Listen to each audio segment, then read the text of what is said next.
ওর বন্ধুকে বাসায় পাঠায় ভিডিও করবা। তো আমার খুবই কষ্ট লাগে। তখন আমি ওকে বলি যে দেখো আমার শরীর তো ভালো না, আমার শরীরও খারাপ। আমরা 4 বোন 1 ভাই। আমার আব্বু জুতার কারখানায় কাজ করতো, লেডিস। তো এখানে কাজ করতে করতে আমার মা গার্মেন্টসে কাজ করতো। তো আমরা তখন অনেক ছোট, অনেক কষ্ট করে মানে আর কি দুজন কাজ করে, আমার আব্বু কাজ করে মানে আর কি সংসার চালাইতো। তো এমনও দিন যাইতো যে আব্বু মানে আর কি খরচের টাকা দিতে পারে নাই, যার কারণে বাসায় আসেনি রাত্রে। মা ঝগড়া করবো এই কারণে আসেনি। পরে ঈদের মধ্যে কাপড় চোপড় দিতে পারে নাই, এই কারণে আব্বু আসেনি। মা লুকায় সবার জন্য কাপড় চোপড় বানায় রাখতো। আব্বুরে রাত্রেবেলা খুঁজতো, পাইতো না। পরে সকাল ভোরে আব্বু আসতো বাসায় একটু সেমাই চিনি এগুলা নিয়ে। মানে অনেক কষ্ট করে আর কি আমরা বড় হয়েছি। খুবই দরিদ্র একটা পরিবার, যেটাকে বলে দরিদ্র পরিবার, খুবই কষ্ট করে বড় হয়েছি।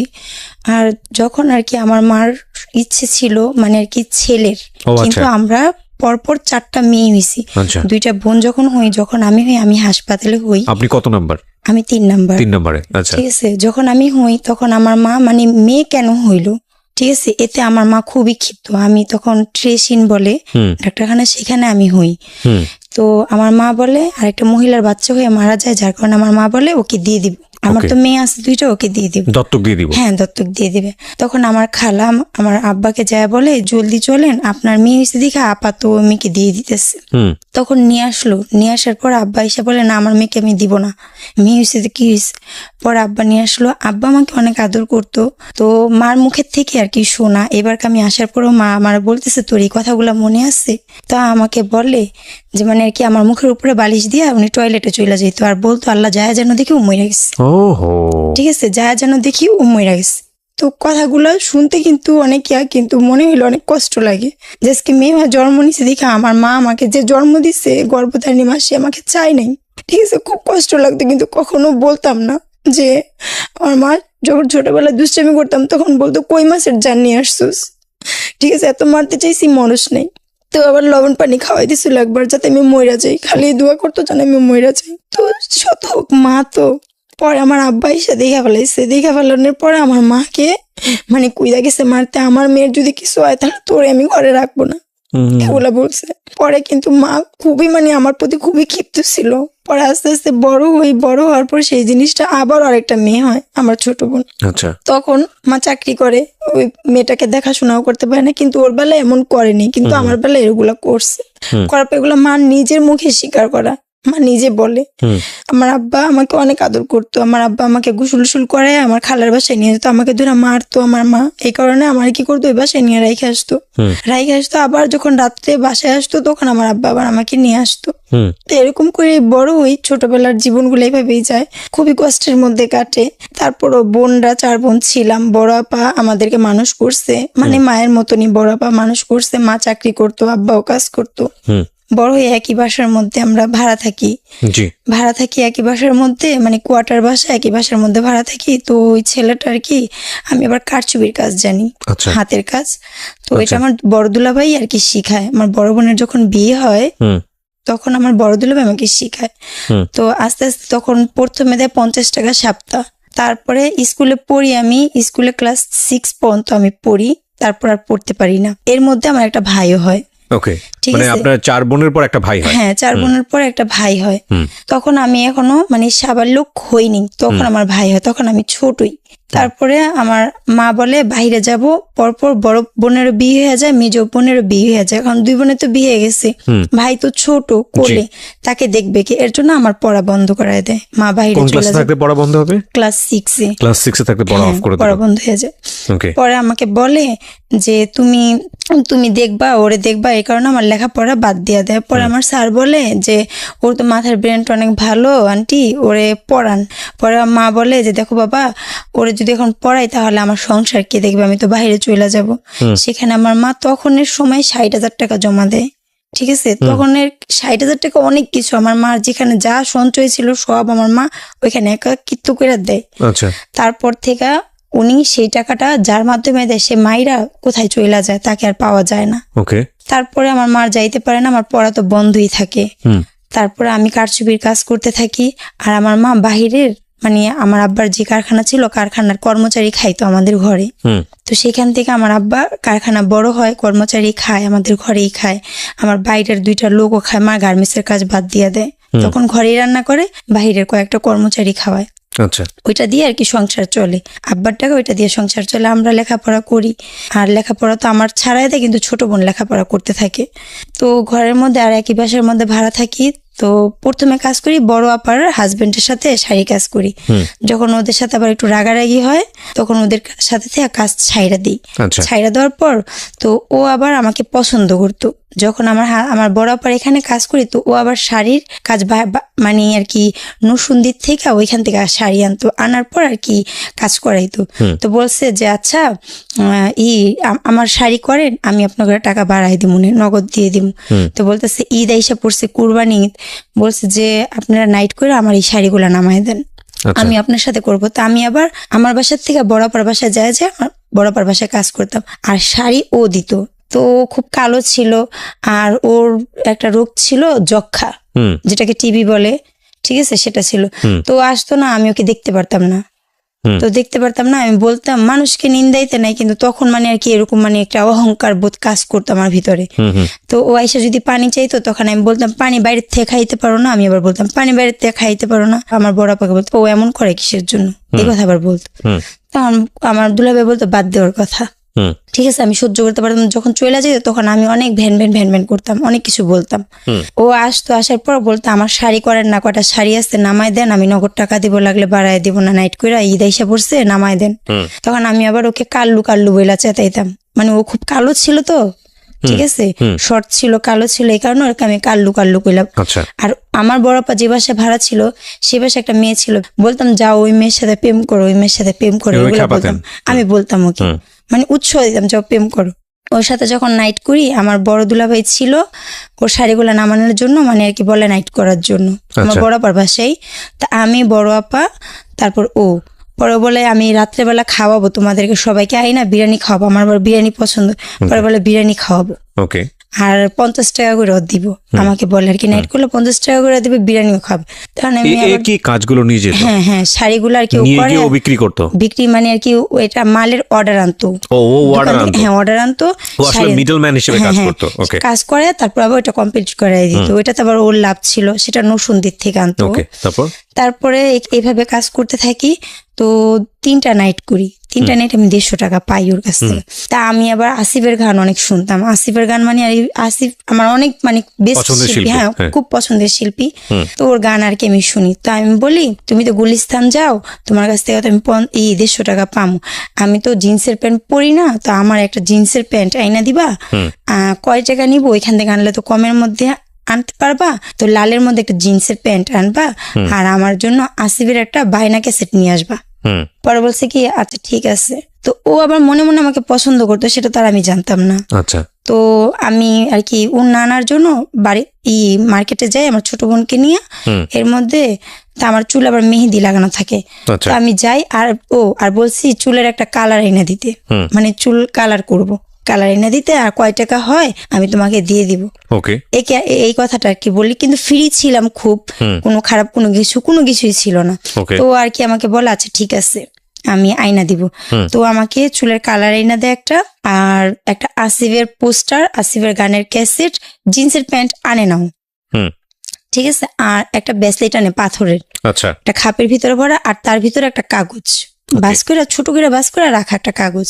তখন আমি আসি, ওটা শপিং ব্যাগের মধ্যে পিন মারা, তখন সবগুলো ঢুকে আর কি পিন মেরা থুইছে। তখন আমি আসি, মার্কেট থেকে আসার পর মা বলতেছে তো আনছে, ওই দেখ শোকেসের উপরে থুয়ে গেছে। তা আমি এবার খোলার পর আমি কি ওরে আমি প্যান্ট আনতে বলছি, ও প্যান্ট আনে নেই গা, ও কি নিয়ে আসছে ওগুলা, ছবি পোস্টার আনছে, ক্যাসেট আনছে, আর কালার আনছে, আর কি আনছে। পরে ওইটা খোলার পরে ওইটার ভিতরে পয়রা দেখি চিঠি, একটা চিঠির ভিতরে লেখা আছে শেফালি তোমাকে আমার ভালো লাগে তাই এত কিছু দেয়া। আচ্ছা আমার তো মাথা খারাপ হয়েছে, তুই কি আমি কি, তুই আমার পছন্দ করস? মানে আপনি চিন্তাই করেন না আমি চিন্তাই করিনি, আমার তো মাথা খারাপ হয়ে গেছে। এখন আমি উন্না আনতে গেছি যে আমার সাথে ম্যাচিং করে, উন্না আর কি ম্যাচ হয়নি। আমি তো রাগে ফায়ার। পরে আমি বলতেছি ও আসুক, ওর খবর আছে, ওর এত বড় সাহস। মা কয় কি হয়েছে? আমি কি, ও আমার এগুলো লিখছে, ওর এত বড় সাহস, ও আসুক খালি, ও আসলে বলবা বসতে, আমি আসতেছি। ওকে মার্কেট থেকে উন্নাটা ম্যাচিং করে আনার জন্য আবার গেছি মার্কেটে, মানে এগুলা দেখে আমি আবার গেছি মার্কেট। কিন্তু আমার রাগ খুব। তো ও আয়সা বলতেছে মাকে, মা বলছে তুই কি কি লেখছোস, কি চিঠি দিছোস? ও তো একদম পুরা ফায়ার হয়ে গেছে, খুব রাগ। এগুলো আর কি মা বলছে। পরে বলছে খালা আমি তো লেখাপড়া পারি না, আমার বন্ধুকে আমি বলছি ঈদের একটা শুভেচ্ছা দিতে, আমার বন্ধু মনে এগুলা লেখা দিছে দুষ্টামি করে, মানে এটা বলে আর কি কথা কাটাই নিল। তো কথা কাটাই নেওয়ার পরে তো আমি আসলাম। আসার পরে কিন্তু আমার মনের ভিতরে একটা মানে আর কি সন্দেহ জাগলো যে ও এরকম কেন বললো। ঠিক আছে, নিশ্চয়ই কোনো কারণ হবে, মানে একটা হাব ভঙ্গিমা দেখলে একটা বোঝা যায় না। তারপরে দিয়া যাক, এখন আমি আর কি বললাম মাকে, যাচ্ছে ঠিক আছে যাক, ওর সাথে আমি আর কথা বলবো না, ওর সাথে আমি আর কোনো কথা বলিনি, মানে রাগ আমি খুব। এখন না আমার একটা বান্ধবীর ভাই বলতেছে আপু আপনি তো প্রেম করেন না, একটা ছেলের সাথে কথা বলা দেখেন, যদি ভালো লাগে তাহলে আর কি রিলেশন করবেন। তখন আমি কারো কোনো রিলেশনের মধ্যে জড়াইনি।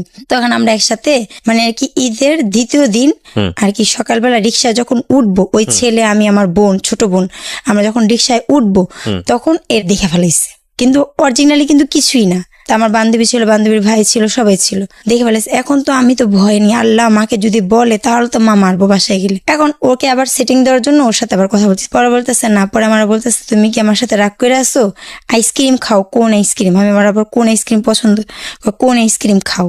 পরে আমি বলি কি আচ্ছা ঠিক আছে, রাত্রেবেলা মা দেখলে বকা দিব। পরে ও কি করলো, চুপ করে আমার জন্য আর আমার ছোট বোনের জন্য 2টা আইসক্রিম আনলো, আইনা আমাকে দিল। পরে খাইলাম। তো ও আমাকে পছন্দ করার পরে ও আর কি একজনের সাথে আর কি বলে যে আমি তো এরকম একটা মেয়েকে পছন্দ করি, তো তোমার কাছে কি কোনো ভালো ফকির টুকির আছে?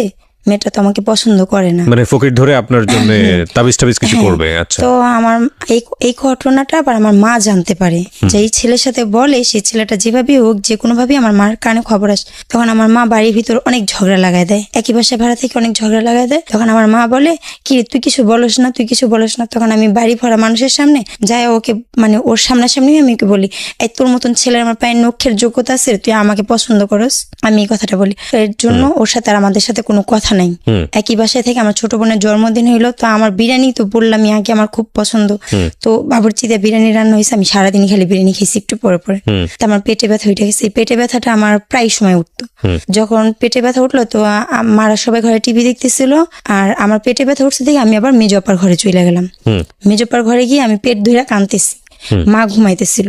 তা আমার মেজপা শাশুড়ি যায় বলে, এ নার্গিস জলদি উঠো, তোমার মেয়ে তো কাঁদতেছে পেটে ব্যথায়, জলদি উঠো। মা উঠছে, আমার পেটে ব্যথা, এত পরিমাণ পেটে ব্যথা যা বলার বাইরে। ঠিক আছে, পরে মা আমাকে আল হেলাল হাসপাতালে নিয়ে গেল। জেনারেল হাসপাতালে নিয়ে যাওয়ার পরে ওইখানে তারা আমাকে দেখলো, দেখার পর ইনজেকশন দিল, পরে ব্যথা কমলো, ঘুমের ইনজেকশন দিল আবার। তখন ওইখান থেকে নিয়ে আসলো, আর এর পিছনে ও আবার গেছে। পরে বলতেছে খালা টাকা লাগবে, টাকা লাগলে আমার থেকে নেন, আমার কাছে টাকা আছে, টাকা নেন। পরে বলতেছে না টাকা লাগবে না। পরে মানে আর কি আমি আমার নিয়ে এই হাসপাতাল বাসায় নিয়ে আসলো। নিয়ে আসার পরে মানে আর কি যখন ইনজেকশনের সব পাওয়ারটা চলে গেলো, আবার পেটে ব্যথা। এই পেটে ব্যথা করতে করতে পরে মানে আর কি আমি 12 দিন মানে ঘরের ভিতরে রেখে আমাকে 5 দিন ট্রিটমেন্ট দেয়, আমাকে ইনজেকশন দেয়, ঘুমের ইনজেকশন, যেটাকে নেশার ইনজেকশন বলে। তো আমার মামা এসে বলে তুই তো এইভাবে করে মেয়েটাকে মাইরা ফেলাবি। যখন ইনজেকশনটা আমার স্যালাইনের ভিতরে পুশ হয়, তখন আমার পুরা হাত মানে জইলা পুরা ছাড়খাড় হয়ে যায়। ঠিক আছে, তখন বলতেছে মেয়েকে তুই ইনজেকশন দিয়ে মাইরা ফেলাবি। কিসেন্ট হাসপাতালে ওনাদের কেমন ভাই হয়, আমাদের মামা লাগে, ওনার কাছে নিয়ে যায় ওকে দেখা। পরে নিয়ে যাওয়ার সাথে সাথে আমাকে ভর্তি করে কিসেন্ট হাসপাতালে শাহবাগ। পরে সেখানে ভর্তি করার পরে তো আমি 12 দিন না 10 দিন থাকি। থাকার পর ও আর কি যাই, তো ওর আবার টাকাও দিচ্ছিল আমার মাকে যে ধার নেন। তখন আমার মা কোনো দিশে মিশে না, ওর থেকে বিপদের সময় টাকা নেই, একই বাসা ভাড়া থেকে সব ভুইলা যায়। তো আমাকে দেখতে যায়, আমাকে বলে কিছু খাবা, তখন আমাকে উপন্যাসের বই কিনা দিয়ে আসে পড়ার জন্য। তারপরে যখন আমি আসবো, আসার 2 দিন আগে আমি তো জানতাম যে আমাকে পছন্দ করে, আর আমি সে সবকিছুরই প্রমাণ পাইছি। তো আমাকে একটা আম দেয়, তখন কিন্তু আমের সিজন না, একটা আম দেয়, আমটা খুবই সুন্দর, আমার মনে আছে। সে আমটা বলে কি আমটা তুমি খাবা। তখন আমটা খাওয়ার পরে আমটা খাওয়ার পরে না মানে ওর প্রতি একটা মানে আর কি মায়া কাজ করতো, ওকে দেখলে একটা মায়া কাজ করতো। যখন আমি আমার মাদের কাছে মানে ওকে না দেখতাম, তখন আমার মারা যেটা বলতো সেটাই ঠিক আছে। যখন আবার ওর কাছে যাইতাম তখন ওর কথাই ঠিক আছে, মানে এরকম পর্যায়ে চলে গেছি। আচ্ছা। পরে ও আর কি আমাকে দেখা করতে ডাকতো, আমি ওর সাথে দেখা করে এসে মা যদি বলতো যে দেখা করছিস, না আমি দেখা করিনি, মানে এগুলো করতাম। কিন্তু কেন করতাম, সেটা কি ভালোবাসা ছিল না কি ছিল সেটা আমি নিজেও জানি না। ঠিক আছে, তখনের বয়সটা তো আমার ওরকম বয়স ছিল না, যার কারণে ভালোবাসা ছিল না কি ছিল আমি বুঝতেই পারিনি। যাক, পরে আমার মা এখান থেকে আমার জন্য ছেলে দেখতেছে, ছেলে এসে দেখে গেছে, তো পছন্দ হয়েছে। পছন্দ হওয়ার পর আর এইখান থেকে মানে আর কি ও আমাকে বলে চলো শিপা আমরা চলে যাই, তোমার জন্য তো ছেলে দেখতেছে, চলো আমরা চলে যাই। আমি অসম্ভব, কখনোই না, আমি যাব না। আমি গেলে আমার বড় আপা এইভাবে বিয়ে করছে, আমি যদি এভাবে বিয়ে করি তাহলে আমার মা অনেক কষ্ট পাবে, আমি ওকে আবার বলছি। পরে ও বলছে আমার কাছে 10,000 টাকা আছে, চলো চলে যাই। তখন আমি ওকে না করছি ডাইরেক্ট, যে আমি যাব না, যদি আমার মা বাবাকে তুমি মানে আমাকে নিতে পারো তাহলে আমি যাব, তার আগে আমি কখনোই তোমার সাথে যাব না, আর এমন কোনো কিছু করবো না, এ কথা আমি ওকে বলি। যখন আমাকে ছেলে দেখা যায় তখন আমার মানে আর কি আব্বা বলে যে ও তো এরকম ডিস্টার্ব করতেছে, ওকে একটা শিক্ষা দিতে হবে। তো কালকে তখন র্যাব নতুন নামছে, অনেক কড়া, র্যাব এরিয়া অনেক কড়া। তখন বলছে আমার আব্বা বলছে যে আব্বার একটা বন্ধু ছিল যে দোকানে মাল দিত, তো বলতেছে যে মামা কালকে যদি র্যাব আসে তাহলে তুমি শুধু বলবা ও তোমার উন্না ধেরা টান দিচ্ছে। এ কথা আর কি আমার আব্বা আমাকে বলতে বলছে।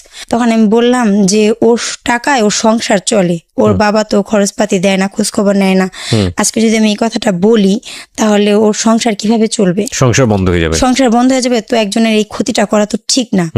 তখন আমি আবার আব্বাকে বললাম আব্বা এই জিনিস করব, তখন ও তো পরবর্তীতে আমার ক্ষতি করতে পারে। তখন আমার আব্বা বলে যে তোমার এত কিছু চিন্তা করা লাগবে না, ও যখন আসবে তখন তুমি বিয়ে হয়ে অনেক দূরে চলে যাবা। আব্বা আমার এই কথা বলে। তখন আমি বললাম আব্বা যে খুঁজা বের করার সে মাটির নিচের থেকেও খুঁজা বের করবে। তখন আব্বা আমাকে ধমক দেয়। তা আমি চাইতেছিলাম না যে কারো কোনো ক্ষতি করি, কেননা কারো ক্ষতি করে কেউ তো কখনো ভালো থাকতে পারে না। এই জিনিস সব অনেক আগের থেকে আমার ভিতরে এই জিনিসগুলো কাজ করতো। তখন আমি ভাবলাম যে যেখানে আমার বিয়ে ঠিক করছে আমি সেই দেশে চলে যাই, আমার খালার বাড়িতে। অথচ আমি রাস্তাঘাট কিছু চিনি না, শুধু জানি ভৈরব যেতে হইব, ওইখান থেকে লঞ্চে কইরা আমার খালার বাড়িতে যাব, মানে এটাই আর কি জানতাম।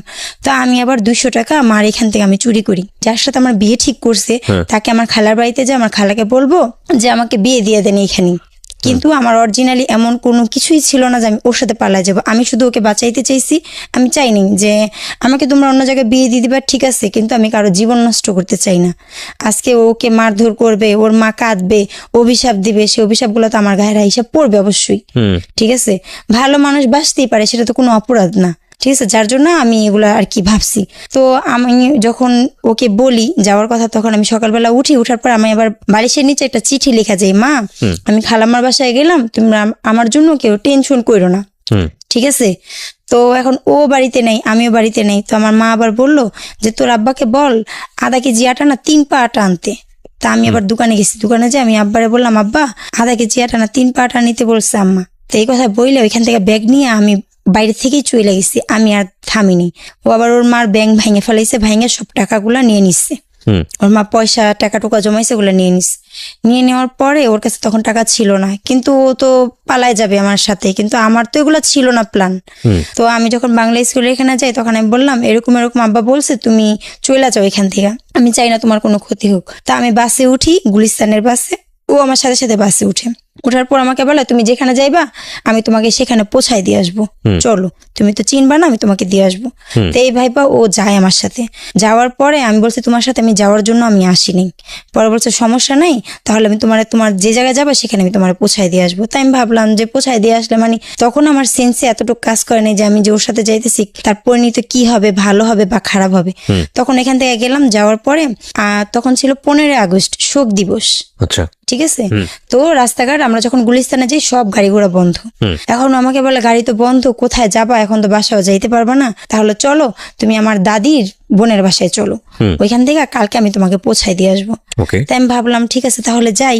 তখন আমি মাথায় আমার কোনো কাজই করতেছিল না। পরে গেলাম, যাওয়ার পর এর মধ্যে আমার যেই মালিক মহাজনের কাজ করতাম শাড়ি কাজ, তার মোবাইলে ফোন দিলাম। ফোন দেওয়ার পর আমি বললাম যে খালেক ভাই মাকে বললেন যে আমি এরকম এরকম একটা মহিলার সাথে আছি, রাস্তায় তো হরতাল, এর জন্য যাইতে পারিনি, ওনার সাথেই আমি আছি, আমি খালামার বাসায় কালকে যাব, টেনশন যেন না করে, এটা আর কি আমি বলছি। বলার পরে উনি বলছে আচ্ছা ঠিক আছে। পরে বুঝা ফেলাইছে যে আমাকে নিয়ে ও পালাই গেছে, কিন্তু অরিজিনালি তো পালাই যায়নি। ঠিক আছে, তখন বলে তোমরা থাকো, 2 দিন পরে আমি তোমাদের বিয়ে করাই দিব, এই কথা বলে। কিন্তু আমি তো বিয়ে করবোই না, আমি তো ওকে বিয়ে করবই না। তো এখন অনেকভাবে ও বুঝায় আমাকে, বোঝানোর পর যেই নাম্বার থেকে আমরা ফোন দিই সেই নাম্বারে ওই মহাজন ফোন দেয়। ফোন দেওয়ার পর আমরা দুজন বইসা থাকি, ওইখানেই বসে থাকি। বসে থাকার পরে পরে জিজ্ঞাসা করে এখানে কি একটা মেয়ে আছে, মেয়েটার গায়ের রং এরকম, মেয়েটার চুলগুলা লাল। তখন আমি বলি বইলেন না, কিন্তু লোক বইলা দেয়।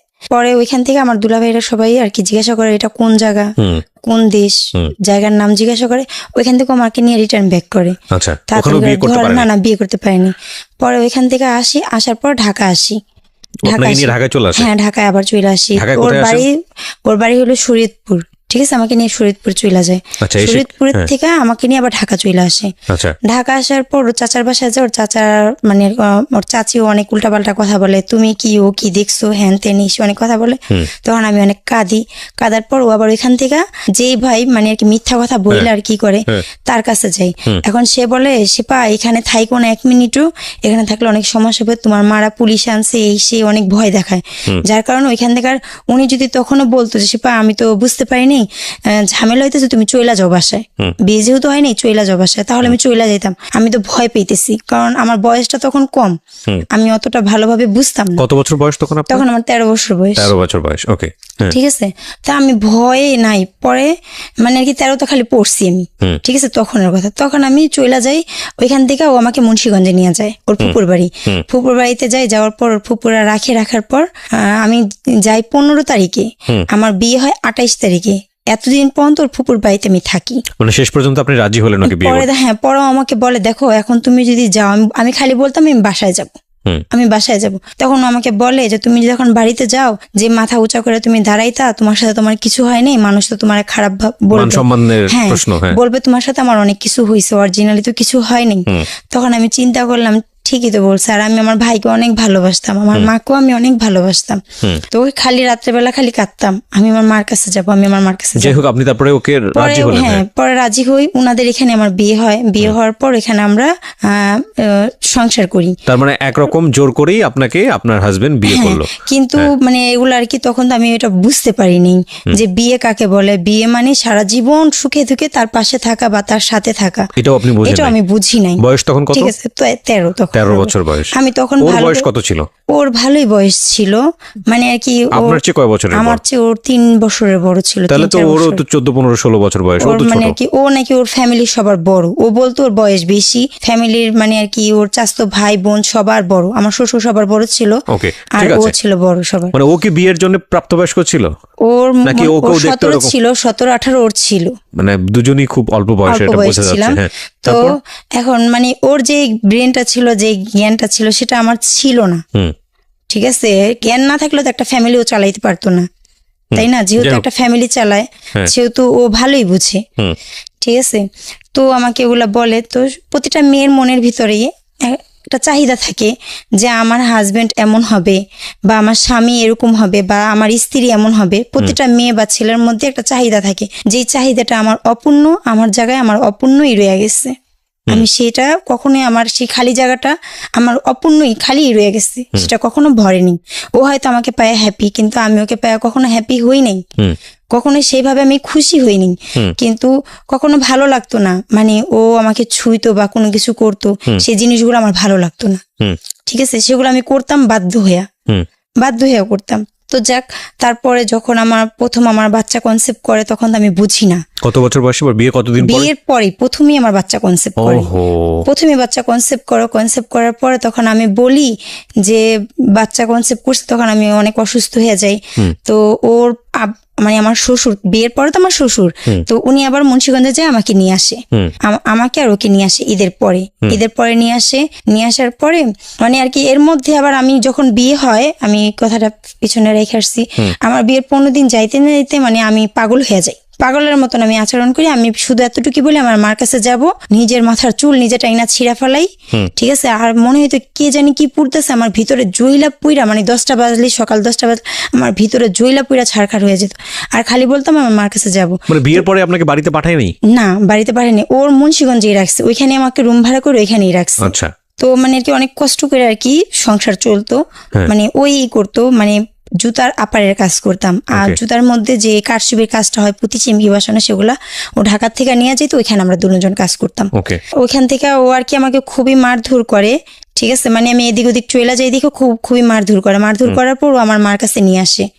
বিয়ের 3 মাসের সময় আমার বাচ্চা সহকারে মানে নিয়ে আসার পর সে বাচ্চাটা আমার মা নষ্ট করে দেয়, রাখে না, নষ্ট এটা কি করে। প্রথম বাচ্চা? হ্যাঁ, ওটি প্রথম বাচ্চা, নষ্ট করে দেয়। ওকে, ঠিক আছে, তারপরে মানে আর কি আমার মারা দিবে না, অনেক ওর থেকে ছাড়ানোর অনেক চেষ্টা করে, তখন আমি বুঝি না।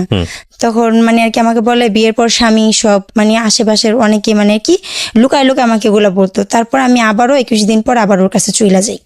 ওর কাছে চলে যে মারা অনেক ছাড়ানোর চেষ্টা করে, ছাড়ি না, অনেক চেষ্টা করে ছাড়ি না, সংসার করতে থাকি। তারপরে এই যে আমার এই ছেলেটা আমার আবার কনসেপ্ট হয়, তখন আমি মেয়ে স্টোভে কাজ করি। মেয়ে স্টোভে কাজ করার পরে 6 মাসের মধ্যে মেয়ে স্টোভে কাজ করি আমি। কাজ করার পর যখন বাচ্চা কনসেপ্ট করে, তখন আবার এখান থেকে চাকরি ছাইড়া দিই। ছাইড়া দেওয়ার পর খুবই কষ্টে আর কি দিন যাইতো। ও খুবই মারধর করতো আমাকে, আচ্ছা, খুবই মারতো। তো যে বাসা ভাড়া ছিলাম সে বাসায় উনি আমাকে বলতো, ভাড়াটিয়া আপা বলতো, সে পা এখনো সময় আছে, চইলা যা, এগুলো বলতো। এখনো সময় আছে, চইলা যা। ও কি তুই কি? আমি বললাম যে একটা বাচ্চা নষ্ট করছি, মরলে তো আমার কবর হিসেবে আমার দেয়া লাগবে, আমারটা তো কেউ দিবে না, ঠিক আছে, আমার বাচ্চা নিয়ে যদি আমার ফ্যামিলি আমাকে নেয় তাহলে আমি যাবো। তা আমি আমার ফ্যামিলিকে প্রস্তাব দিলাম, আমার বাচ্চা সহকারে আমাকে নিবা? পরে আমার দুলাভাই বললো, মেজে দুলাভাই না, নিবে না। তার জন্য আমি গেলাম না। ও আমাকে বলতো, সে পা অনেক কষ্ট করো, না খায় থাকো, চইলা যাও। আমার হাজবেন্ডও আমাকে বলতো, কিন্তু আমি যাইনি। বাচ্চা হওয়ার পরে আপনি আর জাননি? না, বাচ্চা হওয়ার তখন বাচ্চা আমার কনসেপ্ট করছে, তখন অনেক চলে যাইতে বলছে, অনেক কষ্ট করি, না খায় থাকি সারা দিন। মানে জামাই বলতো চলে যাও? ও বলতো মানে অনেক কষ্ট করি ওর কাছে, তখন আর আপনি জাননি? তখন আমি যাইনি, মানে তখন কষ্ট করছি কিন্তু আমি যাইনি। তারপরে বাচ্চা যখন আমার 5-6 মাসের পেটে, তখন ও আমাকে ভাত দিছি, ভাতের বল সহকারে, যে কোনো কোন কথা জানি, ভাতের বল আমার মুখের উপরে মাইরা, আমি নিচে বসো, খাটের উপর এক লাথি মারছে আমায়। তখন আমি পিড়িতে বসেছিলাম, পিড়িত থেকে আমি পড়ে গেছি। মানে ও খুবই মারধর করতো। তারপর আমি ওর সাথে সংসার করছি, আমি এত কিছুর পরে কিন্তু ওকে ছাড়িনি। তারপরে ও আমার ছেলেটা হওয়ার পরে ও বাহিরে যায়, 2 বছরের জন্য বাহিরে যায়। বাহিরে যাওয়ার পর আমি ওষুধ কোম্পানিতে কাজ নিই। তারপর আমি ওষুধ কোম্পানিতে চাকরি নিই। আমি মানে কি ওইখানেও কাজ করি। ও তো বাহিরে চলে যায়, তখন আমার ছেলেটা হয়, ছেলেটার বয়স তখন 1.5 বছরের মতন, তখন ও বাহিরে চলে যায়। মানে 1 বছর শেষ হয়ে মানে 2 বছর চলতেছে, তখন বাহিরে চলে যায়। বাহিরে যাওয়ার পরে দুবাই যায়, তখন দুবাই যায় 2 বছর থাকে। তখন আমি চাকরি করতে থাকি, ও আমাকে চাকরি করতে মানা করে, চাকরি করার দরকার নেই। তাই আমি ভাবি যে চাকরি করবো, আমি একটা চেনের অনেক শখ, চেন নিবো, চেন নেওয়ার পর মানে একটা স্বর্ণের চেন কিনবো, কেনার পর চাকরি ছাইড়া দিব। এর জন্য চাকরি করে থাকি। অফিসে সবাই আমাকে চেনে, তখন এমন কোনো কিছু হয় না, সবাই চিনতো, জানতো। তখন মানে একজনের সাথে ফোনে রং নাম্বারে আমার পরিচয় হয়। কিভাবে? মানে আমার মোবাইলে তখন ও আবার যাওয়ার পর, বাহিরে যাওয়ার পর যে মাসে যায়, তার 2 মাস পরে আমার জন্য একটা ফোন পাঠায়।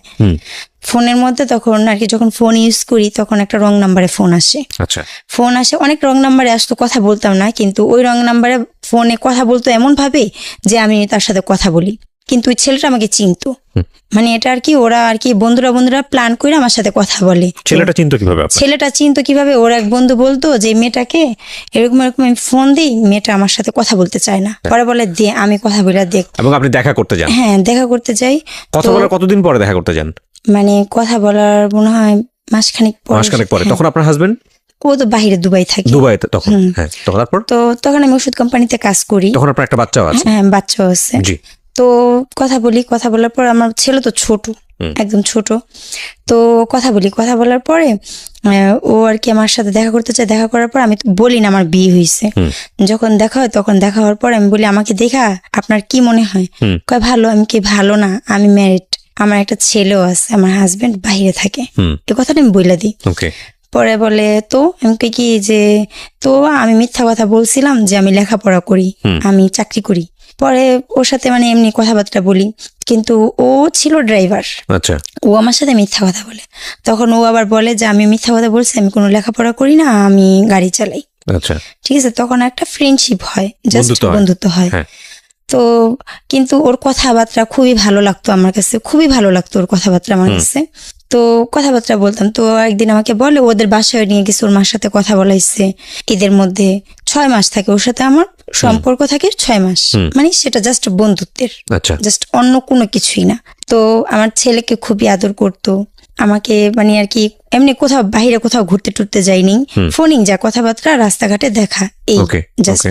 আর ওদের বাসায় একদিন গেছি, ওর মা ছিল, ওর মার সাথে দেখা করাই দিছে, কথা তার মানে আপনার বাসা পর্যন্ত চলে গেছেন? হ্যাঁ, ওর বাসা গেছি, ওর বাসা মানে ঢাকার মধ্যেই ছিল। তো ওদের বাসায় যাই, আমি যাই, আমার বান্ধবী যাই, আমার ছেলে যায়, আমরা হাঁটতে হাঁটতে যাই। ওর মা অনেক কিছু রান্না করে, খাওয়া দাওয়া করি। তা আমার ছেলেটা আবার ও শিখাইতো বাবা ডাকতে, তো বাবা ডাকতো। তাই আমি বলতাম এগুলা কি শিখাও, আমি আবার বলতাম এগুলা কি শিখাও, কি হয়েছে আমার পোলা, এগুলা বলতো, মানে দুষ্টামি করতো জাস্ট এরকমই, এমনি অন্য কোনো কিছু না।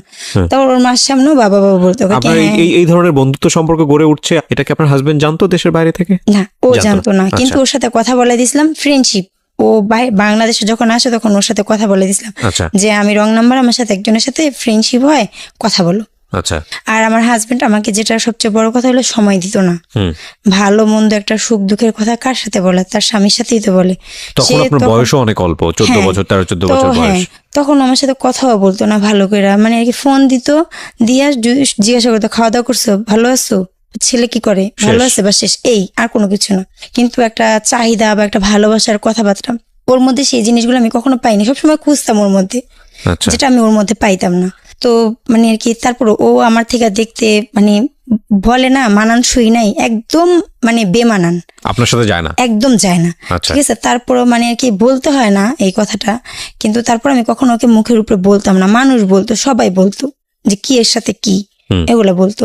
তো কিন্তু আমার কাছে খুব খারাপ লাগতো, ওকে যদি কেউ কিছু বলতো আমার কাছে খুব খারাপ লাগতো, শত হোক আমার স্বামী, তো খুব খারাপ লাগতো আমার কাছে। তো যাক, ওইখান থেকে ও 2 বছর থাকার পর ও বাংলাদেশে আসার পরে, আর এ আবার কি করে আমার সাথে মিথ্যা কথা বলে ও বিয়ে করে। আমাকে বলে যে আমার ভাইয়ের জন্য মেয়ে দেখতেছি, কিন্তু মেয়ে ওর জন্য দেখা হইতেছে। তো তুমি তো আমার ফ্রেন্ড, তুমি আমার বন্ধু, তুমি আমাকে বলতে পারতা, আমার যেহেতু একটা সংসার আছে, আমি তো তোমার কাছে যাব না, তো তুমি বলতে পারতা যে আমার জন্য মেয়ে দেখতেছে, ভালো কথা। আমাকে বলে নেই, না বলার কারণে পরে যখন ও বিয়ে করার পর আমি যখন ওকে ফোন দিই, ও ফোন রিসিভ করে না। কি ব্যাপার, ফোন রিসিভ করে না? পরে একদিন ওর বউ ফোন রিসিভ করে, পরে দিয়ে এসে আমি কাইটা দিলাম। আমি কিছুক্ষণ পর আবার ফোন দিলাম। ফোন দেওয়ার পর ওর মা আবার আমাকে চিনতো, আমার নাম্বার দেখে চিনতে পারছে, পারার পর মা ফোন ধরার পর আমাকে বলে তা আমরা এরকম করে হঠাৎ করে বিয়ে করাইছি ওকে, তো এখন তো ওর বউ যদি দেখে ফোন দিতে তাহলে মাইন্ড করবে, তো তুমি আর ওকে ফোন দিও না। তারপরে ওর সাথে আমার সবকিছু বন্ধ, আমি আর ওকে ফোন দিই না, ও আমাকে ফোন দেয় না। তা আমি আমাদের অফিস থেকে পিকনিকে নিয়ে গেল, পিকনিকে গেলাম। তো সেখান থেকে ও আবার আমাকে একদিন যখন আসি তখন ও আমাকে দেখে রিক্সায়, ও যাইতে থাকে, আমি হাইটে আসতে থেকে, আমার ছেলে তখন মানে ছোট ছোট পা দিয়ে হাঁটে, ওকে নিয়ে গেছিলাম। তখন ওকে নিয়ে আমি আসতে থাকি, তখন দেখার পর রিক্সা থামায় আমার সাথে কথা বলার পর তো কথা বলি জাস্ট কথাই। তারপরের থেকে মানে ও আবার আমার পিছনে ঘোরা শুরু করে দিল, মানে ওর ভিতরে একটা ভালো লাগা কাজ করলো। তখন মানে ওর কেন ভালো লাগছে তা জানি না, খুব ভালো লাগছে। তখন বারবার ফোন দেয়। তখন আমার কথা হলো তুমি বিয়ে করছো, তোমার সংসার আছে, এখন তোমার সাথে আমার কথা বলা ঠিক না, এর জন্য আমি কথা বলতে চাইতাম না। ও বারবার ফোন দিত, পরে আমি কি বলছি ফোন বন্ধ। আপনি বিয়ে করেছেন, হ্যাঁ, আমার সংসার থাকার পর আপনি ওনার সঙ্গে বন্ধুত্ব করেছেন, সো ওর তো আপনার সাথে বন্ধুত্ব করতে গেলেও তো ওর তো যুক্তি থাকতে পারে যে না আমার সংসার আছে, আমি তোমার সাথে কথা বলবো, কিন্তু সমস্যা ছিল না। কিন্তু আপনি ওকে না করতেন কেন? কারণ আমি ওকে না করতাম কেন না, ওই যে ওর মা আমাকে বলছে, যে ওর মা ওকে বলেছে, সে কারণে আমি বলতাম না। কারণ একটা স্ত্রী স্বাভাবিক সন্দেহ করতে পারে, নতুন বিয়ে করছে, অশান্তি হইতেই পারে স্বাভাবিক, 1 দিন 2 দিন। তার আগ পর্যন্ত আপনার হাজবেন্ড জানে না যে আপনার এই ছেলেটার সঙ্গে বন্ধুত্ব হয়েছে? না। ওকে। তখন মানে আর কি আমি কি করলাম, ও ফোন দেয় দেখে আমি সিম চেঞ্জ করে ফেলাইলাম। পরে ওর বন্ধুকে আমার বাসায় পাঠাইলো, বলছে যে সিম চালু করতে, নাহলে ভাই উপরে আসবে। আমি কি আল্লাহ মান সম্মান সব, মানে ওর বন্ধুকে পাঠাইছে। আচ্ছা, তখন আপনি অফিসে? আমি অফিস থেকে আইসা আমি ফ্রেশ ট্রেশ হয়ে আমি শুয়ে রইছি। ওর বন্ধুকে পাঠিয়েছে? ওর বন্ধুকে বাসায় পাঠাইছে। বাসায় আইসা, আপনার বাসায় কে কে ছিল? আমি আমার মার সাথে থাকতাম। আপন মায়ের সাথে? হ্যাঁ, আপন মায়ের সাথে থাকতাম। মানে 3টা রুম ছিল, একটা রুমে ওই যে মেস থাকতো, মানে আর কি আমাদের পরিচিত 2জন আত্মীয় ছিল, আর 2জন ছেলে থাকতো, বাইরের লোকজন খাইতো, খাইয়া চলে যাইতো। আর এক রুমে আমার মা ছিল, এক রুমে আমি আমার বোন থাকতাম, ছোট বোন। তখন আমার ছোট বোনের বিয়ে হয়নি, তখন আমরা থাকতাম। পরে তাড়াতাড়ি সিম অন করছি, অন করে বলে তোমার সমস্যা কি, তুমি কি চাও? পরে বলে কি যে আমি তোরে চাই, আমি তোরে চাই, আমাকে এগুলো বলতে আমি তোরে চাই। আমি দেখো তোমার বিয়ে হয়েছে, এগুলো কথা বাদ দাও, তোমার আল্লাহর দোহাই তুমি আমাকে ফোন দিও না। যদি তুমি আমাকে 1 মুহূর্তের জন্য কখনো বন্ধু মনে করে থাকো তাহলে তুমি আমাকে ফোন দিও না, ঠিক আছে? তুমি তো আমার সাথে বেইমানি করছো, তুমি বিয়ে করছো, তুমি আমাকে বলতে পারতা। ও আর কি আমাকে আর কি ওইখান থেকে ওর সাথে আমার শেষ হয়ে যায়। শেষ হয়ে যাওয়ার পর আমাকে ফোন টোন দেয় না। তারপর আমি চাকরি ছেড়ে দিই। আমার হাজবেন্ড বাহির থেকে চলে আসে। চলে আসার পর এখানে আমরা আবার সংসার করতে থাকি, ঠিক আছে। আবার 2 বছর সংসার করি। 2 বছর থাকার পর আবার বাহিরে চলে যায়। বাহিরে যাওয়ার পর তখন ওকে আমি বলি কিস্তি মিস্তি উঠায় পাঠানো হয়, ওকে আমার নামে কিস্তি থাকে। তখন কিস্তির লোনটা থাকে কম, 7,000 টাকা থাকে কিস্তির লোনটা, 7,200 টাকা মাসিক কিস্তি। তো সেটা শোধ হয়। শোধ হওয়ার পর আমি 90,000 টাকার লোন আবার উঠাই। তো ওকে আমি বলি তুমি যে টাকাটা পাঠাও সেই টাকাতে তো সংসার হয় না, কিস্তি মিস্তি দিয়া ছেলের স্কুলে ভর্তি করছি, ওকে আর কি হয় না আমার। তখন আমাকে বলে কাজ কর, কাজ করলে তো সমস্যার সমাধান হয়ে যায়।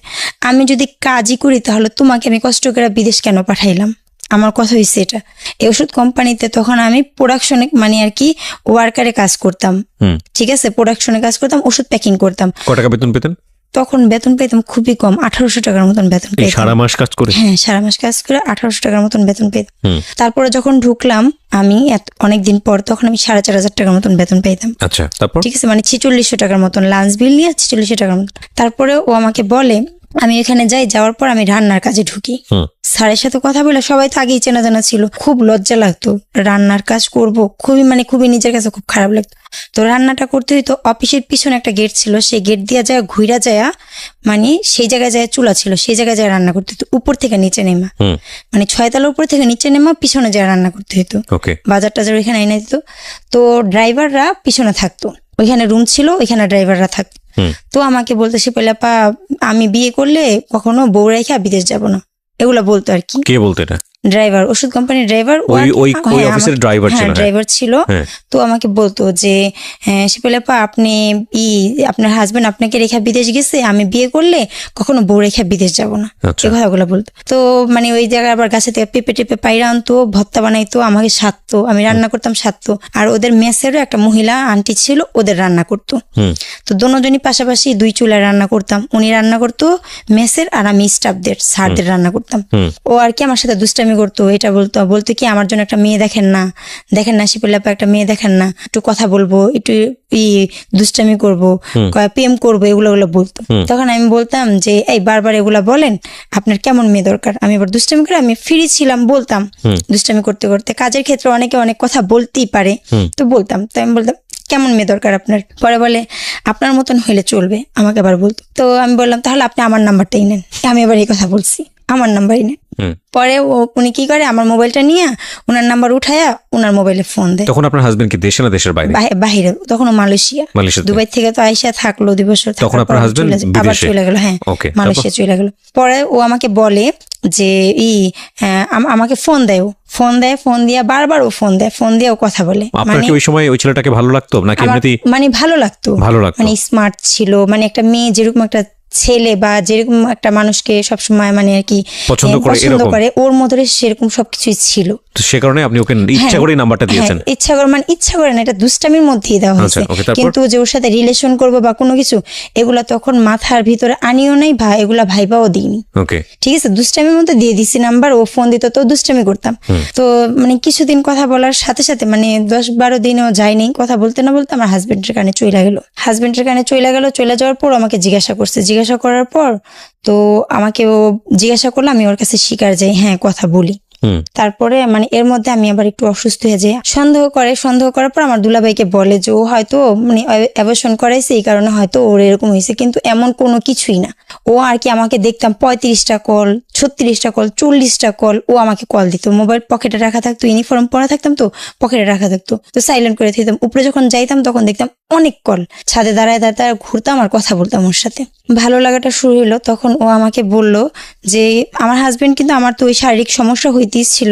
তারপর আমি ডাক্তার দেখানোর পর ডাক্তার আমাকে আল্ট্রাসাউন্ড দেয় এবং ইসিজি দেয়। বুকে আমি চিল্লায় কথা বলতে পারি না, বুকে সমস্যা হয়, ব্যথা করে। ইসিজি দেয়, রক্ত পরীক্ষা, প্রস্রাব পরীক্ষা এগুলো দেয়, ঠিক আছে। এখন আমি বলি যে টাকা তো নাই, পরে পরীক্ষা করব।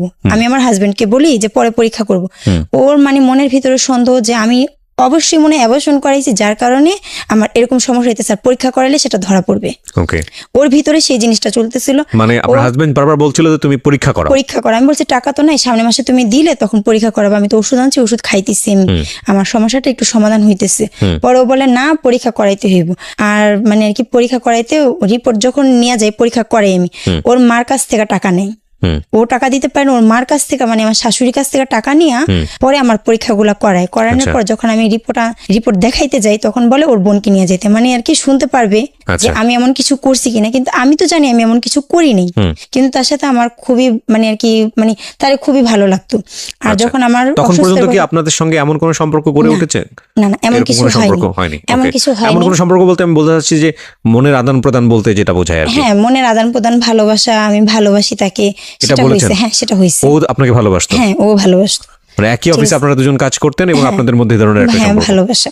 ওকে, তারপর ও আমাকে বললো, তো আমার ছেলে আবার যখন প্লেতে পড়ে তখন আমার ছেলের আবার এর মধ্যে আবার রেজাল্ট বের হলো, আমার ছেলে A+ পেয়েছে। আচ্ছা, তো ডক্টরের রিপোর্টের জায়গা থেকে যাই আবার। হ্যাঁ, তারপরে সেই রিপোর্টগুলো নিয়ে গেলাম, নিয়ে যাওয়ার পর বললো যে না সবকিছু ঠিক আছে, এমনিতেই সমস্যাটা হয়েছে আর কি, ডাক্তারে বললো। বোনকে নিয়ে গিয়েছিলেন? ওর বোন আর কি যাইতে পারেনি। আচ্ছা, ওর বোন যাইতে পারেনি, তা আমি আমার একটা বান্ধবীকে নিয়ে যাই। তো তারপর রিপোর্ট জানার পর আপনার হাজবেন্ড কি বললো? ডাক্তারের সাথে কথা বলাই দিই ওকে, কথা বলার পর কথা বলার পরে জানতে পারে যে না এমন কোনো কিছু নেই, কিন্তু আমার বুকে একটু সমস্যা আছে, আস্তে কথা বলতে বলছে, বেশি উত্তেজিত হইতে না করছে, আস্তে কথা বলতে বলছে।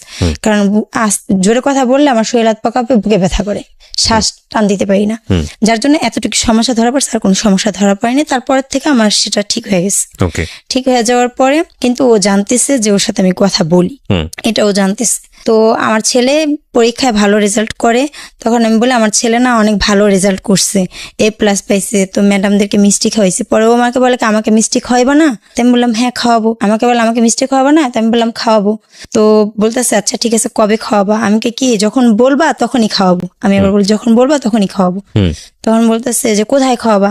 আমি কি যদি বাসায় আসো তাহলে বাসায় আসলে বাসায় এসে খাবা, আর যদি বলো যে দোকানে খাবা তাহলে দোকান থেকে খাওয়াবো। আমি আবার এই কথা বলছি, কিন্তু ও কোন মাইন্ডে কোন মিষ্টির কথা বলতেছে সেটা আমি কিন্তু বুঝিনি, সেটা আমি পরে বুঝছি। তো আমাকে বারবার খালি মিষ্টি মিষ্টি মিষ্টি খাওয়াইলা না, মিষ্টি খাওয়াইলা না, মিষ্টি খাওয়াইতে কি দোকানে যাইতে হয়? আমাকে এগুলো বল। তখন আমি না মানে ক্যাচ করলাম যে ও অন্য কিছুর কথা বলতেছে। তো ফার্স্ট ওর সাথে আমি বিমান বাহিনী জাদুঘরে যাই, ঠিক আছে? ও আমাকে বলে এক রিক্সায় উঠবো না, এক রিক্সায় আমি কখনো মেয়েদের সাথে উঠি নাই, এগুলো আর কি মানে কি দেখাইতেছে ও খুবই ভালো একজন। পরে আমি এই আইডিয়াল স্কুলের সামনে যাই, ওইখান থেকে রিক্সা নিয়ে দুজন যাই। আমরা যাওয়ার পর একটু শীতের দিন থাকে, তো ও আবার সোয়েটার পরে যায়, আমি বোরখা পরে যাই। যাওয়ার পর আসি যখন, তখন আমাকে বলে আমাকে আবার সেন্টার ফুড দেয় খাওয়ার জন্য। তো যখন আমরা আসতে থাকি রিক্সাতে করে, তখন আমাকে বলে যে এই মিষ্টি কিন্তু খাওয়াইলা না, আমাকে বলতেছে। আমি তো বুঝতে পারছি ও কোন মিষ্টির কথা বলতেছে। তখন আমি ওকে বললাম, তারপরে আমি বললাম রিক্সার ভিতরে, আমি বললাম মিষ্টি তো যেখানে সেখানে খাওয়ানো যায় না, তুমি কোন মিষ্টির কথা বলতেছো? আমি বুঝতে পারছি, আমি আবার বললাম। পরে বলে যে আমি কি ওইটার জন্য একটা ভালো একটা ওরকম সেফ জায়গা দরকার। আমি আবার ওকে বললাম, বলার পরে ও বলতেছে যে আমি যদি নিয়ে যাই তাহলে তুমি কি যাবা? সেই জায়গায় আমাকে বললাম। আমি আবার বললাম হ্যাঁ যাবো। তখন ও আমাকে বললো আচ্ছা ঠিক আছে। তো কথাবার্তা বইলে আইসা পড়লাম। মানে আপনি ওকে অফার করেছেন? না, ও আপনাকে অফার করেছে? ও আমাকে অফার করছে।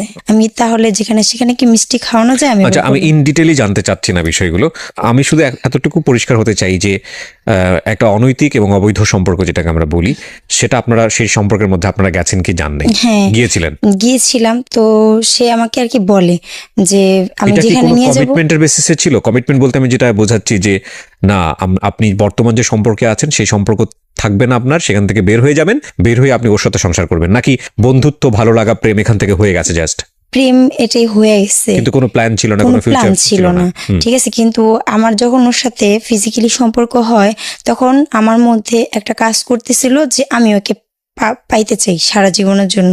যেহেতু আমি ওইখান থেকে আমি আসছি আর ওর ভালোবাসা পাইছি, এটাকে আমি হারাবো না, এটা যেভাবে হোক এটাকে আমি চাই, ঠিক আছে? তো আমি শুধু ওর পিছনেই ছুটছি, অন্য কোনো কিছুর কথা চিন্তাও করিনি, মাথায় নিইনি যে কি হবে, আমার সংসার আছে বা কিছু। তখন শুধু ওর কথাই চিন্তা করছি 24 ঘন্টা। করতো না তখন আমাকে খারাপ কথা বলতো। হ্যাঁ, তখন আমাকে খারাপ কথা বলতো, মানে আর কি খুবই বাজে বাজে ধরনের কথা বলতো, মানে এত খারাপ কথা বলতো যেটা আমি ভাষায় প্রকাশ করতে পারবো না। আর ওর মানে আমি তো হ্যাঁ আমি ওকে ভালোবাসছি, যাই করছি আমি ওকে ভালোবাসা করছি, আর এটা আমি জানি। আর আমি আমার ভালোবাসাটাকে হ্যাঁ আমি এটা অবৈধ সম্পর্ক, যেটা আমার করা উচিত হয়নি, আমি একটা সংসারে থেকে এটা করছি, এটা খুবই খারাপ, কিন্তু আমি ওকে ভালোবাসছি, ওকে, আমার মন থেকে আমি ওকে ভালোবাসছি। আমি যেরকম সবসময় মনে মনে খুঁজতাম একজনকে, চাইতাম একজনকে, ও সেরকমই একজন, এর জন্য আমি ওকে ভালোবাসছি। ওকে, আর এমন কোনো সম্পর্কের সাথে আমি কোনোদিনও জড়াইনি, জি, তারপর ঠিক আছে, যার কারণে আমি ওকে ছাড়তে পারিনি, যে ওর সাথে আমার এরকম একটা সম্পর্ক হয়ে গেছে, আমি এখন আর ওকে ছাড়তে পারবো না। আমি তো একজনের আমানত আমি ধরে রাখতে পারিনি, আমি তার আমানত খেয়ানত করছি, আমি এখন তার কাছে যাব কি নিয়ে, এটা আমি আপনার তার মনে কাছে, হয়েছে? হ্যাঁ আমার মনের কথা, আমি তার কাছে আর যাবো না ফেরত, আচ্ছা, ঠিক আছে। আমি এখন যাই হইবো আমি ওকে চাই, কিন্তু ও কখনো বিয়ের কথাটা আমাকে বলতো না। ছেলেটা কখন আপনাকে বিয়ের না, কথা ও বলতো না? বলতো এটা অসম্ভব, এটা কি হইব, কখন এটা হইব না, ঠিক আছে।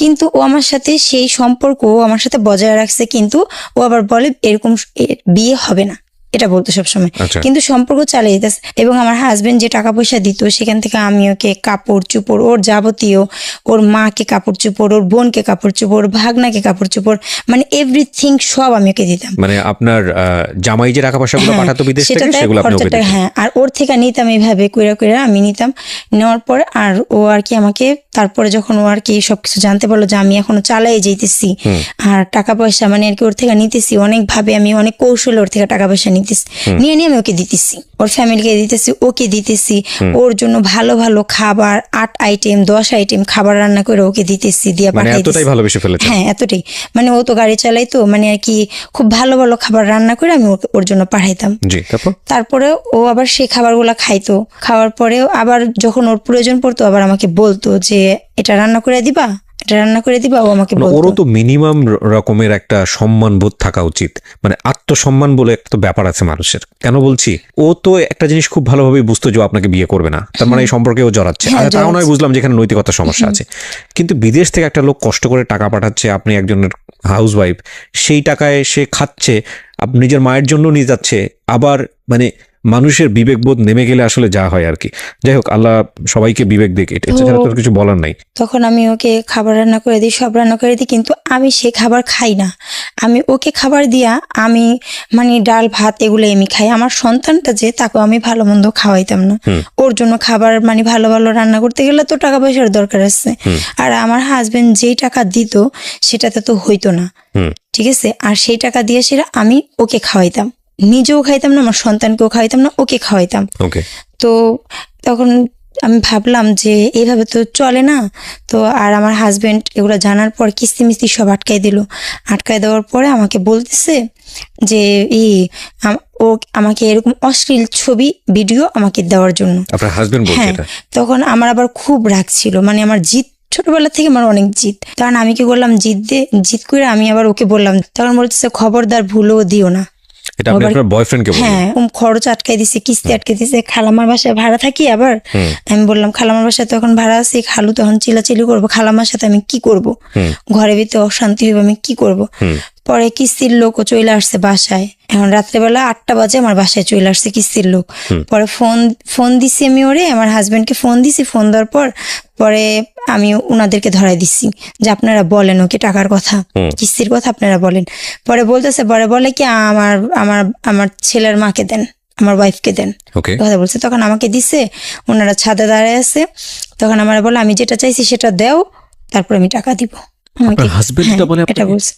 তখন আমি কি করলাম, মানে অনেক কষ্ট লাগতেছে, মানে আর কি কাউকে বলতেও পারি না, শুইতে পারি না। পরে কি করছি, অনেকগুলা হাবিজাবি ওষুধ খেয়ে ফেলাইছি, ঘুমের ওষুধ খাইছি, পাউডার গুঁড়া খাইছি যে মইরা যাম। ওকে বলতেছি, ও আমাকে একটা ভালো পরামর্শ দেয় না, ও বলতেছে কইরো না, ও আমার পাশে আছে সেটাও আমাকে সান্ত্বনা দেয় না, আর আজকে ওর সাথে সম্পর্ক করছি বিদে ও আমার সাথে এরকম করতেছে। তখন আমি এমন ইয়ার বন্ধে পড়ছি, তখন আমি শুধু খাই না, পরে হুল পাউডার গুঁড়া খাই ফেলাইছি। আমি আপনাকে একটা প্রশ্ন করি, আপনি একটু ঠান্ডা মাথায় চিন্তা করে উত্তরটা দেবেন। যেই মানুষের মধ্যে এত চমৎকার একটা নৈতিকতা আছে আপনার মধ্যে, যে হাজবেন্ড যেটা চাচ্ছে সেটা করাটা অন্যায়, সেটা করা উচিত না, দরকার হলে আমি মরে যাবো তাও আমি এই কাজটা করবো না, যেই মানুষের মধ্যে এত সুন্দর একটা নৈতিকতা আছে, সেই একই মানুষ কি করে হাজবেন্ডের বাইরে অন্য একটা ছেলের সঙ্গে এইরকম একটা অনৈতিক সম্পর্কে জড়ালো? সেটাই তো আমি নিজেও বুঝতে পারিনি, কিন্তু আমি তাকে ভালোবাসছি।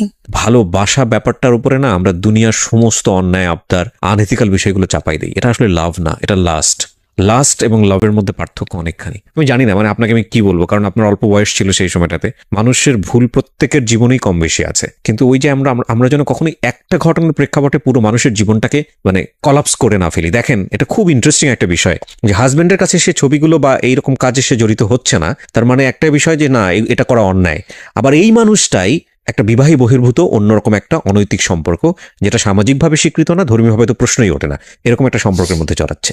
চিন্তা করার মতো বিষয়গুলো কিন্তু কেন হয় আসলে। যাই হোক, তারপরে আমি ওকে বললাম, মানে সুইসাইড করার প্ল্যান করছে। তারপর এখন আমার মারা আসার পরে আমার হাজবেন্ড আমাকে হাসপাতালে নেয় না। হাজবেন্ড কিভাবে নেবে? হাজবেন্ড তো দেশের বাইরে, মানে কি ও তো লোক দিয়ে নেওয়া হবে না, আমার টাকা তো না দিলে তো আমার চিকিৎসা তো হবে না। তো আমার অবস্থা অনেক খারাপ হয়ে যায়। খারাপ হওয়ার পর আজমল হাসপাতালে আমাকে পরের দিনকে ভর্তি করা হয়। আমার অবস্থা খুবই খারাপ হয়, পুরাটা ওয়াশ করা হয় আমাকে। ওয়াশ করানোর পরে তখন আমার হাজবেন্ডকে আমাকে ফোন দেওয়ার পরে বলে টেনশন করো না, তুমি সুস্থ হওয়া, মানে আমাকে সান্ত্বনা দেয়। সান্ত্বনা দেওয়ার পরে কিন্তু টাকা পয়সা, কিন্তু কিস্তির টাকা পয়সা কিছু দেয় না। পরের দিন আমি আসার পরে ওর বন্ধুকে বাসায় পাঠায় ভিডিও করবা। তো আমার খুবই কষ্ট লাগে। তখন আমি ওকে বলি যে দেখো আমার শরীর তো ভালো না, আমার শরীরও খারাপ, মানে আমার শারীরিক সমস্যা আছে, তুমি যদি এই কাজটা না করো তাহলে আমি পয়সা পাঠাবো না, পাঠাবো না। তখন আমার অনেক কষ্ট লাগে। তখন ও যখন আমাকে আচ্ছা, ততদিনে কি আপনার হাজবেন্ড জেনে ফেলেছে যে আপনার সঙ্গে এরকম একটা সম্পর্ক চলতেছে বাংলাদেশে? ও সব জানছে। তার মানে এমনও তো হতে পারে যে এই ভিডিওটা চাচ্ছে সে আপনাকে ব্ল্যাকমেইল করার জন্য বা কোনো কিছু করার জন্য, হতে পারে মেবি। সেটাই হইতে পারে। ঠিক আছে, তারপরে আমি ওকে ওর বন্ধুর থেকে ফোন নিয়ে আমার খালা টয়লেটে থেকে যখন আমি যাই, তখন আমার খালা অনেক কান্দে। আমি কি, খালা আমার ফোনটা আপনি ধরেন। ওনার হাতে ফোন দিয়ে আমার খালামা অজোরে কাঁদতে থাকে। তখন আমার শুধু এতটুকু লাগছে যে আমি খারাপ করছি, আমি জানি আমি খারাপ করছি, কিন্তু তুমি তো আমার স্বামী না, তুমি আরেকজনের মোবাইলে আমার এমন ছবি কিভাবে চাও? তোমার চাইতে কি একবারও ভাবো না যে সেই ছবিটা যদি তোমার বন্ধু দেখে তুমি যে চাইতেছো? তখন আমার অনেক কষ্ট লাগে। তখন আমি ওকে বলি, ও মানেই না। পরে আমি ভিডিওটা দেওয়ার পর আমার মন চাইছিল আমার পুরো শরীর আমি কাইটা ফেলাই, না রাখি আর কিছু। তখন আমি কি করছি, বিলেট নিয়ে আমার হাতের ভিতরে এমন পুচাইছি, খালি কাটছি। আমার খালামা দেখা ধরছে আমারে, হাত কাইটা ফেলানোর পর আমার মন চাইছিল আমি আমার পুরো শরীরে কাইটা ফেলাই। কেননা ও এরকম একটা জিনিস আমার স্বামী হয়ে চাইছে, আমার মানে আর কি আর সহ্য করতে আমি পারতেছিলাম না, যার কারণে আমি এটা করছি। উন্না দিয়ে আমার হাত পেঁচে মার বাসায় যে আমি কাঁদি আর মারে বলি মা, এগুলো আমার মাকে বলি, মারা সবাই অনেক রাগ হয়। পরে ব্যান্ডেজ কিন্তু করি নেই, রক্ত পড়তেছে আমার হাত থেকে।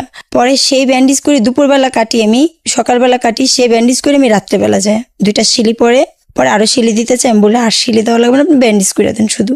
কিন্তু দাগগুলো রয়ে গেছে, এই দাগগুলো তো আমি আর সারা জীবন কখনো মিটাইতে পারবো না। আজকে ও এরকম করছে সেটা তো চিহ্ন রয়ে গেছে। এই দাগগুলোর দিকে যখনই তাকাই তখনই ওর ওই কথাটা মনে পড়ে যে আমার সাথে এই জিনিসটা করছে। কত সালের ঘটনা এটা? এটা 2016 সালের ঘটনা। 2016 সাল, ওকে। তারপর তখন আমি অনেক কাঁদার পরে ও এরপরে তো তারপর ওর সাথে সংসার তো আমার ছিলই। তারপরের থেকে মানে ওই যে সাহস পেয়ে গেলো, কেউ কোনো প্রতিবাদ করলো না, আর আমিও নিরুপায় ছিলাম। ঠিক আছে, ও আমাকে নেবে না, কিন্তু ও আমার সাথে সম্পর্ক রেখে গেল। রেখে যাওয়ার পরে আর আমি সবচেয়ে বড় কথা, আমি ওকে আমার মন থেকে ভালোবেসে ফেলাইছিলাম। এটা ছিল আমার সবচেয়ে বড় দুর্বলতা, যেটাকে ও ব্যবহার করে আমাকে এই পর্যায়ে আজকে আনছে। খরচের টাকা প্রত্যেক মাসে যখন দিত তখনই আমার একটা করে ভিডিও চাইতো। আমার বড় আপা আবার বাহিরে ছিল, জর্ডানে ছিল।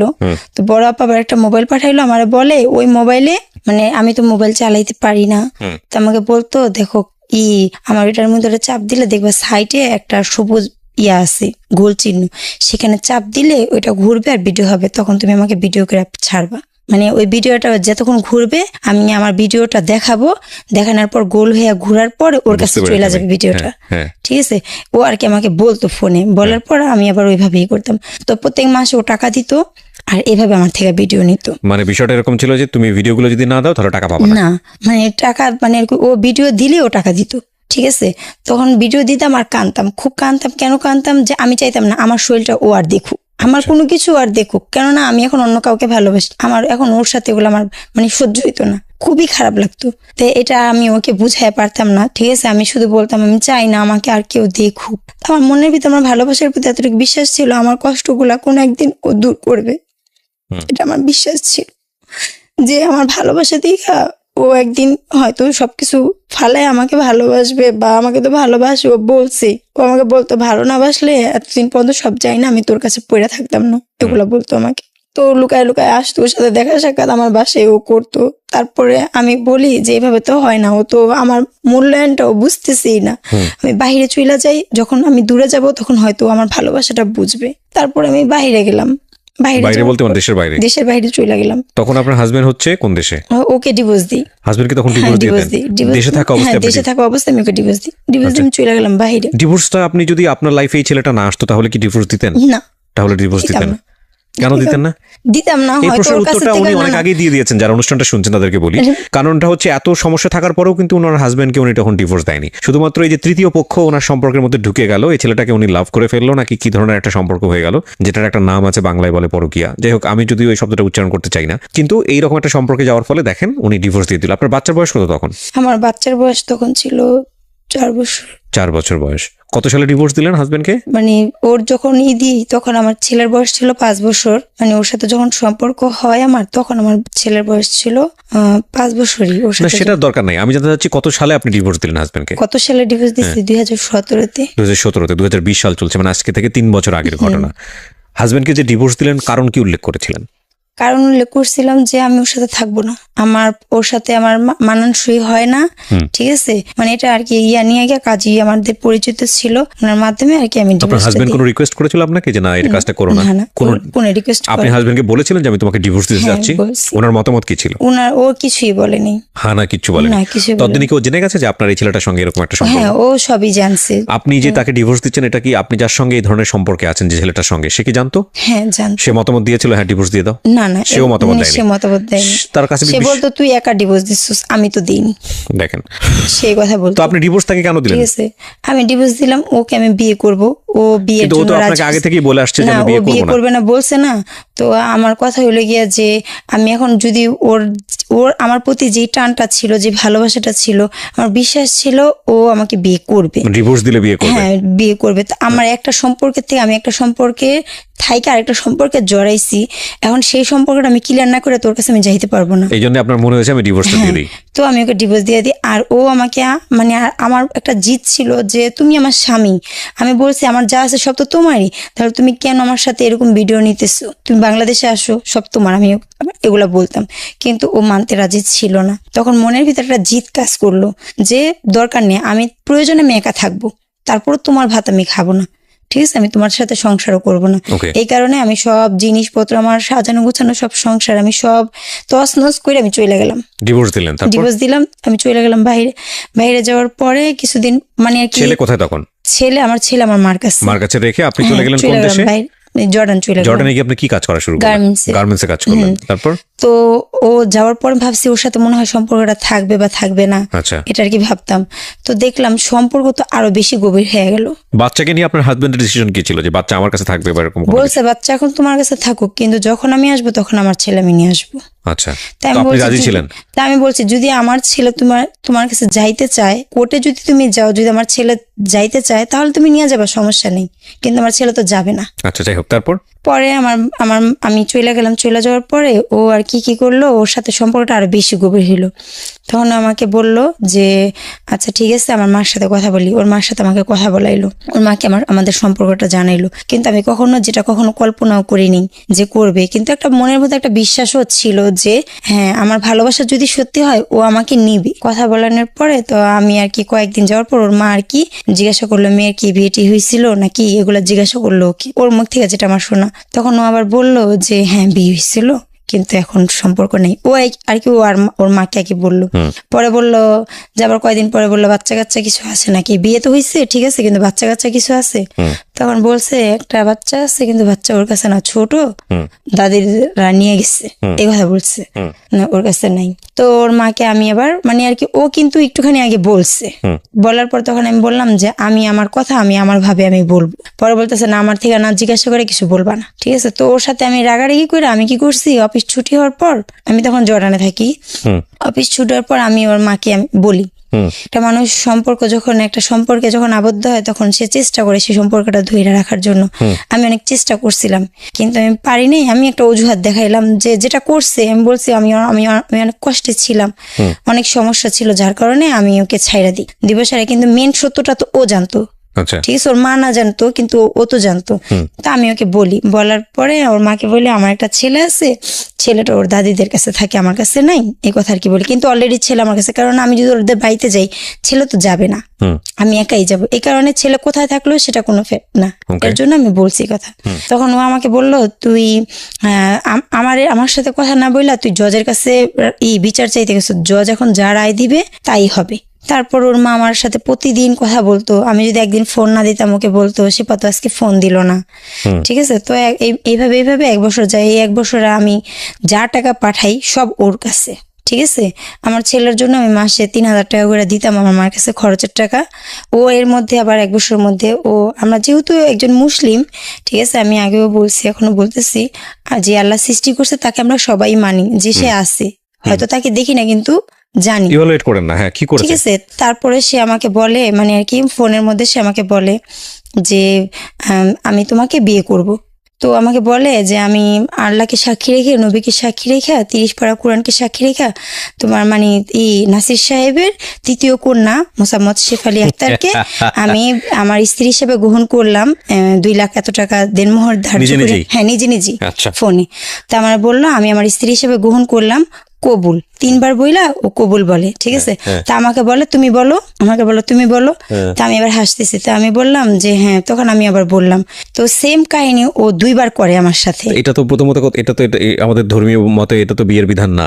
ঠিক আছে, কিন্তু আমি সেটাকে, আমরা তো আল্লাহকে দেখি নেই, কিন্তু আমরা যে আল্লাহর কসম খাই একটা কথা বলি, কিন্তু আমরা কিন্তু সেটাকে যারা মানে তারা মানে, যারা মানে না তারা মানে না, কিন্তু আমি সেটাকে মানছি, আমি সেটাকে মনে প্রাণে মানছি এবং আমি তাকে আমার স্বামী বইলা জানি। ঠিক আছে, এবং সে 30 পারা কোরআনকে ছুঁয়া হাতে নিয়ে সে বলছে যে সে কখনো আমাকে ছাড়বে না, সে আমাকে ভালোবাসে। 30 পারা কোরআন ছুঁয়ে কোনো ধরনের শপথ কাটার কোনো নিয়ম নাই। এটা আপনারা শুধু না, এটা বাংলাদেশের অধিকাংশ মানুষ এটা মনে করে। কোরআন ছুঁয়ে শপথ করার কোনো নিয়ম নাই। এটা আমি ধর্মীয় ব্যাপারে যে খুব ভালো জানি তা না, বাট যতটুকু জানি তাতে আমার জ্ঞান যদি বলে, যেটা বলে যে না এরকম কোনো বিধান আমি কখনো কোথাও পড়িনি, পাইনি। যতটুকু জানি কসম কাটা যাবে শুধুমাত্র একমাত্র আল্লাহর নামে, যেটাকে বলা হয় আল্লাহি। সো আল্লাহর নাম ছাড়া কোনোভাবেই কারো কোনো বিষয়ে কোনো জিনিস নিয়ে কসম কাটার কোনো নিয়ম নাই। এবং কথায় কথায় দেখবেন যে আমাদের গ্রাম অঞ্চলে এটা হয়, বিভিন্ন সময় হয়, কোরআন শরীফ হাতে নিয়ে বলো, কোরআন শরীফ শপথ করা, এটার কোনো নিয়ম নাই, এটা করলে গুনাহ হবে। যাই হোক, আপনারা এটা করেছেন, তারপর? হ্যাঁ, এটা করছে ও 2 বার করে আল্লাহকে সাক্ষী রেখে এইভাবে আমাকে বিয়ে করে। তো আমি সেটাকে আমার বিয়ে বলে আমি মানি। এবং যখন আমি বাংলাদেশে আসি, আসার পর আমার মা বাবাকে সবাইকে জানাই যে আমরা বিয়ে করছি, আর ওর ফ্যামিলি বলছে এসে আমাকে কাবিন করে নিয়ে যাবে। তো আমাকে বলছে যে তুমি তো আমার বউই, আমাকে বলতো তুমি তো আমার বউ। ঠিক আছে, এবং আমাকে নিজ হাতে নাকফুল পরায় দেয়। ঠিক আছে, এবং কোরআন শরীফ আইনা আমাকে কোরআন শরীফও আমাকে দেয়, কোরআন শরীফও দেয় এবং আমাকে নাকফুলও পরায় দেয়। ঠিক আছে, আমি তখন থেকে আমার হাজব্যান্ড তো আমি ডিভোর্স দিয়ে দিচ্ছি, ওকে তখন থেকে আমি আমার স্বামী বলে জানি। ঠিক আছে, যার কারণে আমি ভাবছি এখন আমি এটাকে মানি। হয়তো আমার রেজিস্ট্রি হয় নাই, রেজিস্ট্রি যদি হইতো, যে সে যা করছে যা বলছে সেগুলো হয়তো আমি আমার বুঝাইতে পারতেছি না। ঠিক আছে, বুঝাই বলতে পারতেছি না। করার পরে কি করলেন? তখন আমার মাকে আমি বলি যে মা আমরা বিয়ে করছি, আমি আমার মাকে বলি। তো ওকেও বলি যে মাকে এই কথা বলছি। তখন ও আমার কথায় ও সায় দেয়। ঠিক আছে, ও কিন্তু অমত হয় না, কেননা ও আমাকে বিয়ে করবে। ঠিক আছে, ও আমাকে নিবে, ওর ফ্যামিলি আমাকে নিবে, যার কারণে ও সেটাতে থাকে। তখন আমরা ওইখানে আমার ছোট বোনের তো বিয়ে হয়ে যায়, ছোট বোনের হাজবেন্ড আর আমরা একসাথে ভাড়া নিই, একটা ফ্ল্যাট ভাড়া নিই। তখন আমরা সেখানে সংসার করি, আমার ছেলেও থাকে। সংসার করেন আপনারা এই বিয়ের উপর বিশেষ করে? এই বিয়ের উপরই করে আমরা সংসার করি, মানে সবকে জানাই শোনায়? হ্যাঁ, সবাইকে জানাই শোনায়। আপনারা কাগজে কলমে লিখিতভাবে বিয়ে করলেন? এটাই তো ও আমাকে কি বলছে, ও আমাকে বলছে শিপা সব তো হয়ে গেছে, শুধু রেজিস্ট্রিটা হয়নি, রেজিস্ট্রি করলেই হয়ে যাবে। কিন্তু এখন আবার ও সরকারি চাকরির জন্য করতেছে, আবেদন করছে। ঠিক আছে, রেজিস্ট্রি করলে হয়ে যাবে, কিন্তু সরকারের খাতায় যদি নাম কোনোভাবে জায়গা আর তদন্ত করলে যদি ধরা পড়ে আমার চাকরি থাকবে না, আমার চাকরি আমি নিতে পারবো না। তো তুমি শুধু অপেক্ষা করো কিছুদিন, আমরা এই রেজিস্ট্রিটা করে ফেলাবো, সমস্যা নেই। তা আমি ওর কথায়, মানে ওর ইয়াতে এতই অন্ধ যে আমি ওর কথায় বিশ্বাস করছি যে সমস্যা নেই, যেহেতু সংসার করছি আর এত দূর আসছে, ওর বাসার সবাই আমার ব্যাপারে জানে। তারপর ও আবার ওর বাড়িতে আমাকে পাঠাইছে, ও নিজে টিকিট কাইটা আমাকে একাই ওর বাড়িতে পাঠায়। এখন ওর বাড়ির থেকে আসার পর আমি যখন আবার বাইরে যাই, বাইরে যাওয়ার পরে ও যখন চাকরির জন্য হয়ে যায়, তো ও ট্রেনিং এ চলে যায়, আমি বাইরে চলে যাই। বাইরে যাওয়ার পরে ও আস্তে আস্তে মানে আমার প্রতি মানে আর কি আমার পিছে সাইড কাটার চেষ্টা করতেছে। তখন আমি বলে কি হলো তোমার? পরে ও আমাকে বলে যে দেখো এখন আর কোনো কিছু সম্ভব না, খালি ও এই কথাই বলে আমাকে তুমি মাফ করে দাও, এখন আর কোনো কিছু সম্ভব না, আমাকে তুমি মাফ করে দাও। আমার এখন টাকার জন্য ও অন্য জায়গায় বিয়ে করবে, ঠিক আছে? অন্য জায়গার থেকে মানে যেটা ডিমান্ড বলে সেই ডিমান্ড এখন ওর সরকারি চাকরি হয়ে গেছে, এখন অন্য জায়গায় বিয়ে করবে। বিয়ে করার কারণে ও এখন আমাকে আর চাইতেছে না। তো ওর মাকে আমি জানাই যে আমরা বিয়ে করছি, আমরা সংসারও করছি, আমি ওর মাকে জানাই।